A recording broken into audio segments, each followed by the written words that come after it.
அனைவருக்கும் வணக்கம். இந்த வீடியோவில் காப்பி ரைட்டிங்னா என்ன, இதற்கான டிமாண்ட் ஏன் இப்படி ஃபினாமினலாக இன்க்ரீஸ் ஆகுது, அண்ட் நீங்கள் ஃப்ரீலான்சிங் செய்யணும் அப்படின்னா எப்படி இதை வச்சு பல கோடின்னு சொல்ல மாட்டேன் ஸ்ட்ரெயிட்டாக, பட் நல்ல சம்பளம் சம்பாதிக்கலாம், எப்படி இது எல்லாருமே பயன்படுத்தக்கூடிய எல்லாருக்குமே ஃபேவரட்டாக இருக்கக்கூடிய இந்த காப்பி ரைட்டிங் பற்றி தான் இன் டீட்டெயில்டு ஒரு ரோட் மேப். ஸோ காப்பி ரைட்டிங்கோட ரோட் மேப் உங்களுக்காக இந்த வீடியோவில். அண்ட் என்னுடைய பேர் ஐஸ்வர்யா ரெங்கன். நம்மளுடைய சேனலில் உங்கள் வாழ்க்கையை மேம்படுத்த பல முக்கியமான டிப்ஸ், ட்ரிக்ஸ் அண்ட் டூல்ஸ் பார்த்து கொண்டிருக்கிறோம்.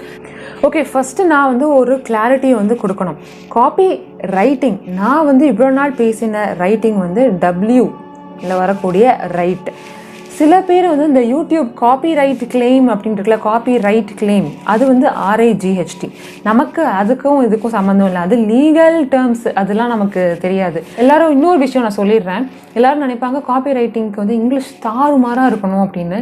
தேவையே இல்லை. எக்ஸ்பர்ட் நாலேஜ் இன் இங்கிலீஷ் அப்படின்றது தேவையே இல்லை. சராசரி மனிதர்களுக்கு புரியக்கூடிய வகையில் கிராமட்டிக்கல் மிஸ்டேக்ஸ் இல்லாமல் எந்த ஒரு மொழியிலுமே உங்களால் பேச முடிந்தால், எழுத முடிந்தால், யோசிக்க முடிந்தால் இந்த ஒரு ஃபீல்டு உங்களுக்கு பக்காவான ஃபீல்டுங்க. ஒரு பிராண்டோடைய அவேர்னஸ் பற்றி, ஒரு பிராண்டை பற்றின வெளிப்பாடு, அந்த கம்பெனி செய்யக்கூடிய விஷயங்களை வெளியில் சொல்வதற்கு, ஒரு மார்க்கெட்டிங்க்கு, சேல்ஸுக்கு, பப்ளிசிட்டிக்கு எந்தெந்த இடத்துல நாங்கள் இதெல்லாம் தான்ப்பா செய்கிறோம் அப்படின்னு ஒரு அச்சாணி மாதிரி நமக்கு ஒரு விஷயம் சொல்லணும் கரெக்டாக. நான் ஏதாச்சும் ஒரு காஸ்மெட்டிக் ப்ராடக்ட் எடுத்துக்கோங்களேன். அந்த காஸ்மெட்டிக் ப்ராடக்டில் இத்தனை நாட்கள் நீங்கள் பயன்படுத்தினா உங்களுடைய ஸ்கின் பிரகாசமாக மாறும் அப்படின்லாம் நம்ம ஒரு ஆடெல்லாம் சில ஆட்ஸ் பார்ப்போம். அந்த ஆடுக்கு பின்னாடி யார் அந்த கண்டென்ட் எழுதியிருக்காங்க? ஸோ இந்த மாதிரி இந்த ஆடில் ஒரு கண்டென்ட்டை உருவாக்கினா இந்த பிராண்ட் பிரபலமாக மாறும், மக்களுக்கு பிடிக்கும் அப்படின்றத பற்றி பின்னாடி எழுதுவாங்கல்ல சில நபர்கள், அவங்களுக்கு பேர் தான் கண்டென்ட் ரைட்டர் ஆர் காப்பி ரைட்டர்னு சொல்லக்கூடிய content and copy writers. So first நம்ம என்ன செய்யணும், இதை பற்றி எதுவுமே ஐடியா கிடையாது, என்ன செய்யணும்னே தெரியாது. ஸோ ஃபஸ்ட்டு நான் என்ன செஞ்சேன் அப்படின்னா ஒரு ஃப்ரீ கோர்ஸ் அட்டென்ட் செஞ்சேன். ஃப்ரீ கோர்ஸ் ஐ திங்க் இது கோர்ஸரால் நான் படித்தேன். இதெல்லாம் அப்படின்னா ஃபஸ்ட்டே காசு கொடுத்து நீங்கள் படிக்க வேண்டாம், பிகாஸ் நிறைய ஆப்ஷன்ஸ் அவைலபிளாக இருக்குது ஃப்ரீயாக. ஸோ இதெல்லாம் நீங்கள் படித்து பார்க்கும்பொழுது அது எல்லாமே வீடியோ கிளாஸஸாக இருக்கும் கரெக்டாக. ஸோ இது ஓவர்வியூ கொடுப்பாங்க, கண்டென்ட் ரைட்டிங்னா என்ன, காப்பி ரைட்டிங்னா என்ன, இதுக்கான மைண்ட் செட் என்ன தேவைப்படும், நீங்கள் உங்ககிட்ட என்னென்ன ஸ்கில் செட் வேணும், இதெல்லாம் நான் ஆல்ரெடி சொல்லிட்டேன். பட் அகெயின் அவங்களும் சொல்லுவாங்க உங்களுடைய மைண்ட் செட் எப்படி இருக்கணும் அப்படின்னு சொல்லிட்டு ஒரு ஃபுல் வீடியோ மாதிரி சொல்லுவாங்க. அந்த கிளாஸஸ்லாம் அட்டென்ட் பண்ணும்பொழுது உங்களுக்கு ஒரு ப்ரொஃபஷ்னலாக ஒரு கைடன்ஸ் கிடைச்ச மாதிரி இருக்கும். அதுக்காக சொல்கிறேன். But we are already covering all those topics இந்த ஒரே வீடியோலேயே. செகண்ட் ஸ்டெப், இப்போ நீங்கள் அந்த கோர்ஸ்லாம் ஜாயின் செஞ்சுட்டீங்க அப்படின்னா கண்டிப்பாக நடுவில் ஏதாச்சும் ஒரு ப்ராடக்டை கொடுத்து இந்த ப்ராடக்டை பற்றி எழுதுங்க. இந்த ப்ராடக்டை அட்வர்டைஸ் செய்யக்கூடிய வகையில், மார்க்கெட் செய்யக்கூடிய வகையில், அது ஏதாச்சும் ஒரு எஜுகேஷ்னல் ப்ராடக்டாக இருக்கலாம், இல்லை பியூட்டி ப்ராடக்ட்டு, இல்லை வேறு என்ன சொல்லலாம், tech product, anything, it could be anything. அந்த மாதிரி ஒரு ப்ராடக்ட்டுக்கு ஒரு விளம்பரம் மாதிரி, இது அட்வர்டைஸிங்னு சொல்ல மாட்டேன், பட் அதுக்கு தகுந்த மாதிரி உங்களுடைய திங்கிங் ப்ராசஸ் என்னவா வருது அப்படின்றத எழுத சொல்லுவாங்க. ஸோ உங்களை அக்கௌண்டபிளாக வைத்துக்கொள்வதற்கு ரொம்ப முக்கியமாக ஒரு விஷயம் என்ன அப்படின்னா, உங்களை போல இருக்கக்கூடிய நபர்கள் நீங்கள் ஐடென்டிஃபை செய்யணும். எங்கே போய் கண்டுபிடிக்க முடியும்? டெலிகிராமில், இன்ஸ்டாகிராமில், ஃபேஸ்புக்கில் இந்த மாதிரி காப்பி ரைட்டிங் குரூப்ஸ் அப்படின்னு இருக்காங்க.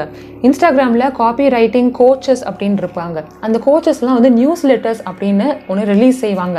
ஸோ இந்த நியூஸ் லெட்டர்ஸ்லாம் நீங்கள் படிக்கிறீங்களோ இல்லையோ அட்லீஸ்ட் அதை சேவ் செஞ்சு வச்சுக்கோங்க. ஸோ தட் அவங்க எந்த மாதிரிலாம் அந்த ப்ராடக்ட்டை எப்படி என்ன மாதிரிலாம் டெக்னிக்ஸ் சொல்கிறாங்க, அதுலேருந்து உங்களுக்கு கண்டிப்பாக யூஸ்ஃபுல்லாக இருக்கும். இந்த லேர்னிங் ஸ்டேஜையும் அந்த காசை சம்பாதிக்கக்கூடிய ஸ்டேஜையும் நடுவில் இருக்கக்கூடிய ஒரு விஷயம் என்ன அப்படின்னா, நீங்கள் ஸ்பெசிஃபிக்காக எந்தெந்த ப்ராப்ளம்ஸை சால்வ் செய்வீங்க, என்ன உங்களுடைய டார்கெட் ஆடியன்ஸ் யார், அவங்களுக்கு நீங்கள் என்ன சொல்யூஷன் கொடுக்க போகிறீங்க.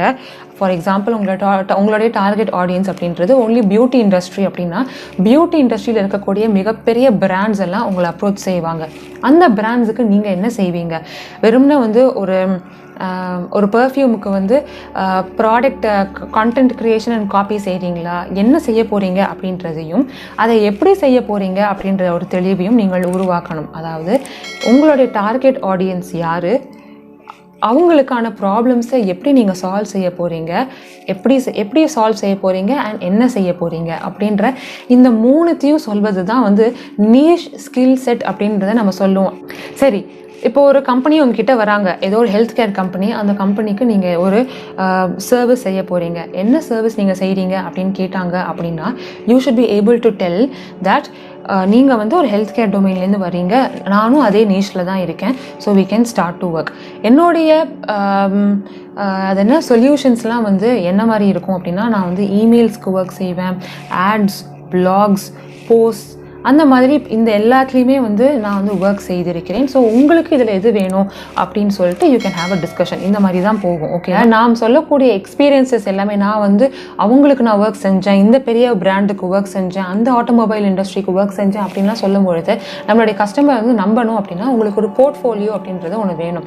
போர்ட்ஃபோலியோனா என்ன, ஒன்றும் இல்லை, ஒரு ரெஸ்யூம் தான், பட் நீங்கள் ஒர்க் செய்திருக்கக்கூடிய எல்லாத்தையுமே வந்து ஒரு காப்பி இருக்கும், அவ்வளோதான். ஸோ நீங்கள் சொல்லக்கூடிய எல்லா விஷயங்களுக்கும் நான் அந்த பிராண்டுக்கு வந்து இந்த இமெயில் இந்த மாதிரி இமெயில் ரிலேட்டடாக இப்படி ஒர்க் செஞ்சுருக்கேன், நான் வந்து அந்த வீடியோக்கான ஸ்கிரிப்ட் எழுதியிருக்கேன், இந்த மாதிரி அந்த மாதிரி you have to create a right portfolio. Ready, skills படித்தாச்சு, ப்ராக்டிஸ் செஞ்சாச்சு, ரெஸ்யூம் ரெடி.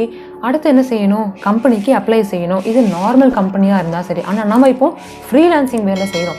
ஸோ நம்ம என்ன செய்யலாம், ஒரு ஃப்ரீலான்ஸ் பிளாட்ஃபார்முக்கு சென்று நம்மளுடைய ப்ரொஃபைலை க்ரியேட் செய்து, நான் இந்த மாதிரி ஒரு freelance copywriter, copy and content creator, இதுதான் என்னுடைய போர்ட்ஃபோலியோ, உங்களுக்கு இன்ட்ரெஸ்ட் இருந்துச்சுன்னா நீங்கள் என்னைய வந்து காண்டாக்ட் செய்யலாம் அப்படின்னு சொல்லிட்டு நீங்கள் ஒரு ப்ரொஃபைல் க்ரியேட் செஞ்சுட்டிங்கன்னா உங்களுடைய ஆர்லி சார்ஜஸ் என்ன அப்படின்றதையும் நீங்கள் போட்டுட்டிங்கன்னா they will start contacting you.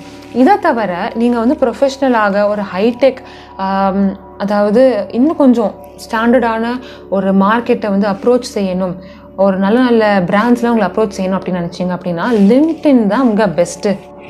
ரொம்ப ரொம்ப முக்கியமான விஷயம், இதை நான் எப்படி சொல்ல மறந்துட்டேன், எவ்வளவு சம்பளம் எவ்வளோ அப்படின்றது தெரியாமல் நம்ம எப்படி இதுக்குள்ளே காலடி எடுத்து வைக்க முடியும்? கரெக்ட். ஸோ ஆம்பிஷன் பாக்ஸ் அப்படின்ற ஒரு சேலரி அப்ராக்சிமேஷன் வெப்சைட்டில் நான் போட்டு பார்த்ததில் ஆவரேஜான சேலரி வந்து 2.5 to 10 LPA அப்படின்னு போடுறாங்க. பட் இது ஆவரேஜில் 4.5, ஆவரேஜ் வந்து 4.5 சம்திங் அப்படின்னு சொல்கிறாங்க LPA. பட் எனக்கு தெரிஞ்சு என்னுடைய சோஷியல் சர்க்கிளில் இருக்கக்கூடிய நபர்கள் இதெல்லாம் கூட தாண்டி பர் மந்த்தே வந்து 1 lakh கிட்ட சம்பாதிக்கிறவங்களும் இருக்காங்க, just through copy writing and content writing. So உங்களுக்கு இந்த வீடியோ பிடித்திருந்தால் மறக்காம like, share and subscribe, and until I meet you all in another brand new video, take care, stay safe, bye bye and happy reading மக்களே.